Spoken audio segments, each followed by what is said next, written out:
Agora são 9h15 e o papo é muito bacana a partir de agora aqui na programação do Jornal da Manhã com Edgar Miguel conosco para mais uma edição. Edgar, bom dia, muito obrigado pela sua participação aqui no Jornal da Manhã.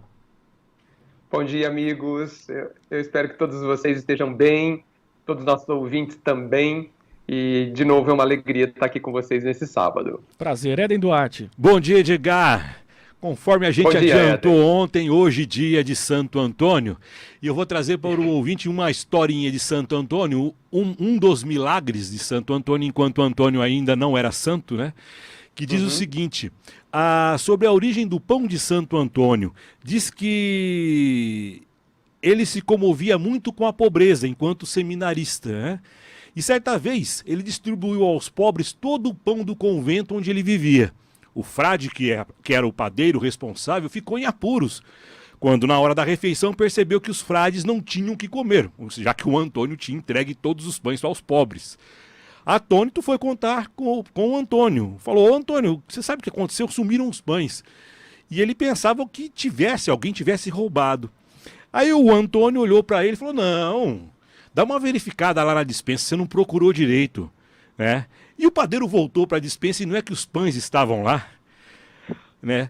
E aí a quantidade de pães foram distribuídos e era uma grande a quantidade de pães que, além dos frades comerem os pães naquele dia, também conseguiram distribuir os pães aos pobres. Esse é atribuído um dos milagres de Santo Antônio. Muita gente só conhece o santo, coitado, por ele ser casamenteiro, né? Mas esse é um dos milagres atribuídos a ele, que é a multiplicação dos pães. E a multiplicação dos pães, ela tem um significado, e é sobre são essas duas palavras que eu gostaria de conversar com o Edgar Miguel e ouvi-lo na sua sabedoria, na sua sapiência, sobre a partilha, sobre a multiplicação. Essa multiplicação dos pães nada mais é do que partilhar com quem precisa, compartilhar, ou seja, dividir. E nesse episódio, o santo entregou tudo o que ele tinha para os pobres. Ou seja, ele não só dividiu, ele doou aquilo que ele tinha de essencial, que era o seu alimento para sobreviver, o alimento dos seus amigos, mas acreditando que a providência divina seria importante e necessária, tanto que aconteceu a multiplicação dos pães. Esse é o nosso tema, Edgar Miguel, partilha e compartilhar. Que belo tema, né, para este instante. Aliás, quando a gente fala de partilha, é um tema que deveria ser permanente, né? As histórias dos santos e de tanta gente importante na nossa história são muito interessantes, muito ricas, né? E, de fato, no caso de Santo Antônio, a gente comete uma grande injustiça com ele quando a gente se atém só à questão de ser um santo casamenteiro, né? Como você mesmo colocou, ele foi muito mais, ele é muito mais do que isso, né? E ele levanta, de fato, uma questão super interessante que você traz hoje, que é a questão da partilha, de dividir para multiplicar, que é um tema que está na nossa história há tanto tempo, não é? Há milênios se fala sobre as vantagens da partilha. Olha só que interessante. Eu prefiro pensar que estes valores, como o valor da partilha, eles não são um dever, simplesmente. Para mim, eles são muito mais do que um dever. Eles trazem uma vantagem a nós. Eu entendo que eles foram colocados para a humanidade não para que a gente cumpra um dever perante, digamos, um ser superior, mas porque é vantajoso para nós. Talvez seja até inteligente da nossa parte a questão da partilha. Se a gente pensar poucos minutos as vantagens que se tem em partilhar o que se tem, eu acho que rapidamente a gente chegaria à conclusão de que nós deveríamos partilhar mais.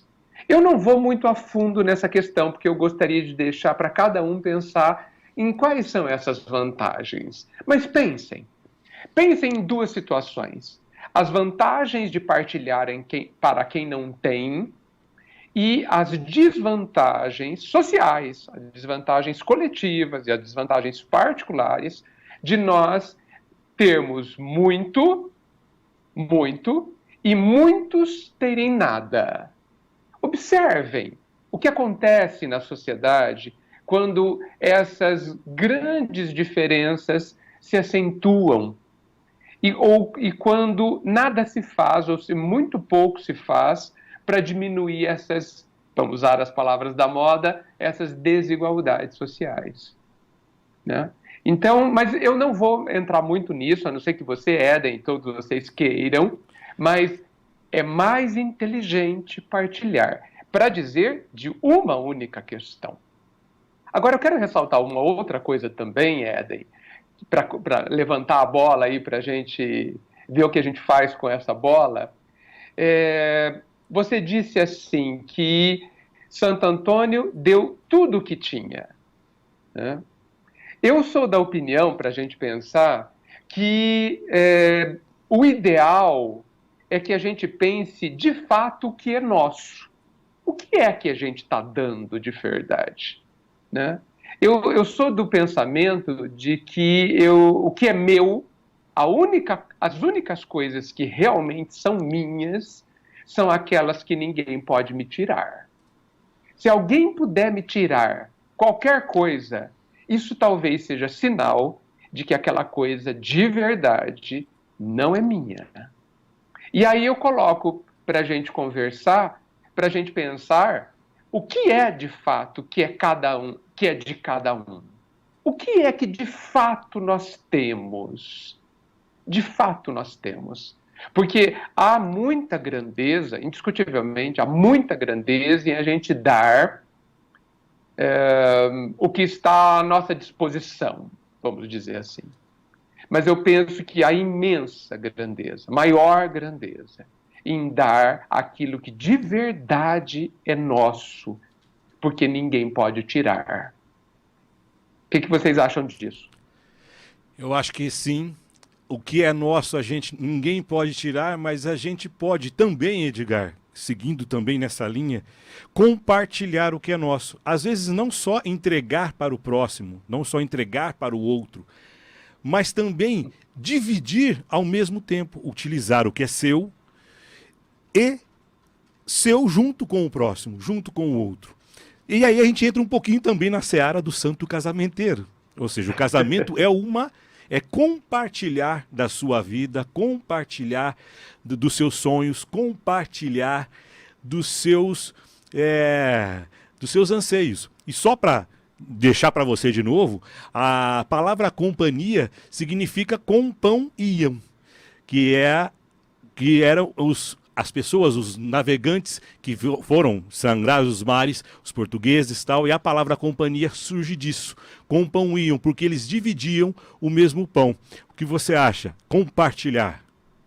Puxa, como eu gosto da origem das palavras, viu? Como eu gosto, a gente devia estudar mais etimologia mesmo, viu? Porque é tão rico, né? Tão sábio o que está por trás de cada palavra, é muito interessante. De fato, você fez um link fantástico. O relacionamento afetivo, em especial o casamento, ele é o que eu considero uma das maiores oportunidades do ser humano. Uma das maiores oportunidades do ser humano. De ser feliz, de ser melhor, de superar os seus limites, de ir além de si mesmo. A segunda grande oportunidade, no meu entendimento, são os filhos. O primeiro é uma grande faculdade e o segundo é uma grande pós-graduação, com certeza. O casamento precisa, Éden e todos, ser visto não de forma tão utilitária como estamos nos acostumando a ver. Por que eu estou com alguém? Né? Por quê? Para que eu estou com alguém? Né? Quando a gente não usa a partilha, que você muito bem colocou, a gente entra num jogo, e eu não estou usando essa palavra à toa, a gente entra num jogo de competição e utilitarismo que é desastroso e que é muito doloroso no final das contas, né? Eu estou com o outro para que o outro me sirva, Eu estou com o outro porque eu tenho vantagens. Eu estou com o outro porque o outro vai apenas suprir o que me falta. Apenas. Eu digo apenas porque é muito pouco se for só por isso. E é muito triste se for por uma questão de utilidade. Muito triste. Por que é triste? Porque é imoral? Porque é amoral? Não somente por isso, mas porque a gente... É como se a gente chupasse uma laranja e ficasse só com o bagaço, jogasse fora o melhor da laranja, o melhor da essência da coisa. Então, o casamento é de uma riqueza, o casamento, ou as boas relações afetivas, pode nos trazer uma riqueza se a gente olhar a partir da visão da partilha. O que eu vou dar de mim? O que eu vou dar do que eu tenho dentro de mim? Porque ainda estamos no processo de descobrir sobre as riquezas do dar frente às vantagens do receber. Esse tema que permeia o que nós estamos falando, ele ainda é um mistério para a maioria de nós. Ele ainda é alguma coisa a ser descoberta. Eu suspeito que nós não entendemos direito o que está por trás desta questão, que para muitos é considerada, inclusive, uma lei, né? Ainda estamos para descobrir. E o casamento é uma grande oportunidade. O relacionamento afetivo é uma grande oportunidade no atrito que há entre o viver compartilhando a vida com alguém. É uma grande oportunidade para a gente descobrir aonde e qual é o segredo dessa magna lei. Pois é, Edgar, o compartilhar está muito além de compartilhar com o próximo aquilo que o próximo necessita e aquilo que temos, como disse no início, mas é muito além desse tipo de partilha. Compartilhar com aqueles que nos acompanham todos os dias é também uma outra ferramenta. E compartilhar coisas boas, infelizmente as coisas ruins da vida, mas compartilhar é a palavra aí que muita gente ainda não entendeu e não entende como funciona, né? Não entende. Por isso que a gente precisa dos relacionamentos. Porque o estar sozinho, né, o individualismo, né, ele é, ao meu entendimento, um impedimento, muitas vezes, da partilha. O conceito do individualismo pressupõe praticamente uma não partilha. E isso é de um empobrecimento brutal. Brutal, brutal. Como a gente fica dentro da ostra, né? Como a gente se fecha na nossa concha quando a gente não partilha. E veja, sabe, vou usar a ostra de novo. A ostra é um lugarzinho fechado no fundo da imensidão do oceano, né? E é possível que quando a ostra não se abre, ela pensa que o mundo inteiro é o espaço das suas conchas, né? O espaço que ela vê, né? O compartilhar é você abrir essa concha, olhar para fora e ver, puxa vida, existe um oceano ao meu redor. Existe 1 milhão de possibilidades e eu aqui preso na pobreza, nos limites dos meus conceitos, nos limites dos meus horizontes, e que para que eu tenha acesso aos grandes horizontes que me cercam, eu preciso partilhar. É a palavra do dia hoje, então, partilhar. É a palavra do dia. E me diga se a pandemia não vem trazer de novo essa possibilidade, não vem nos convidar de novo a questão de que, como nós precisamos do outro. É muito interessante, porque assim, mesmo que a gente esteja confinado dentro de casa, eu preciso de alguém que produza meu alimento, porque senão meu dinheiro não vale nada. Nada. Nada. Porque ele não pode nada comprar, se não houver alguém que se disponha a plantar, a colher, enfim, a fazer uma série de coisas que eu preciso, né? Então, a vida é uma vida de compartilhamento, mesmo que a gente não olhe para isso, né? Tudo está sempre, a natureza está permanentemente compartilhando conosco os seus frutos e nos convida a fazermos exatamente a mesma coisa. E insisto em dizer para vocês que a gente continue a ser egoísta, que continuemos a ser egoístas, mas que sejamos pelo menos inteligentemente egoístas. No mínimo, a gente precisa disso.